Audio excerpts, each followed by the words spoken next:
मोदी सरकार एक ऐसे भारत के निर्माण में जुटी है जहां किसान समृद्ध और सशक्त हो, कृषि क्षेत्र के विकास और गांवों की समृद्धि, इन दो बड़े लक्ष्यों को लेकर एक साथ बढ़ रही है मोदी सरकार। कृषि को विकास का पहला इंजन मानते हुए अन्नदाताओं को मोदी सरकार में गौरवपूर्ण स्थान दिया गया है।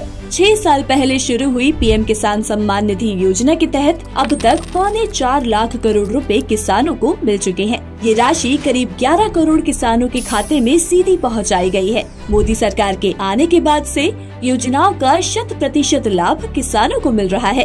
अब किसी योजना में बिचौलिए, लीकेज और कट का कोई स्थान नहीं रह गया है। आज भारत का खाद्यान्न उत्पादन 330 मिलियन टन से ज्यादा के रिकॉर्ड स्तर पर है। इसी तरह बागवानी से जुड़ा उत्पादन बढ़कर 350 मिलियन टन से ज्यादा हो गया है। ये मुमकिन हुआ है मोदी सरकार के बीज से बाजार तक की अप्रोच, कृषि सुधार, किसानों का सशक्तिकरण और मजबूत वैल्यू चेन के चलते। पिछले कुछ वर्षों में सरकार के प्रयासों से देश में दाल का उत्पादन बढ़ा है।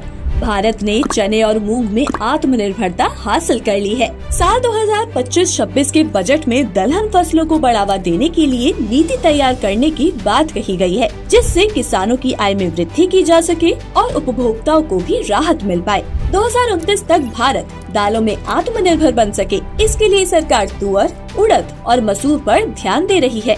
फल और सब्जियों का उत्पादन बढ़ाने के लिए अनेक कार्यक्रम चलाए जा रहे हैं।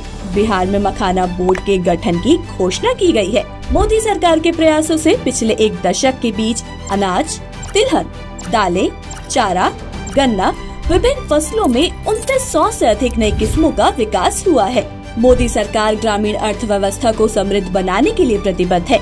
ग्रामीण समृद्धि और विकास कार्यक्रमों के ऐलान से रोजगार के अनेक नए अवसरों की संभावना बनी है। मोदी सरकार ने कृषि को विकास का पहला इंजन माना है, जिससे किसानों को विशिष्ट स्थान मिला है। सशक्त गांव और सशक्त ग्रामीण परिवार ही एक समृद्ध राष्ट्र का निर्माण कर सकते हैं, जिस ओर भारत तेजी से बढ़ रहा है।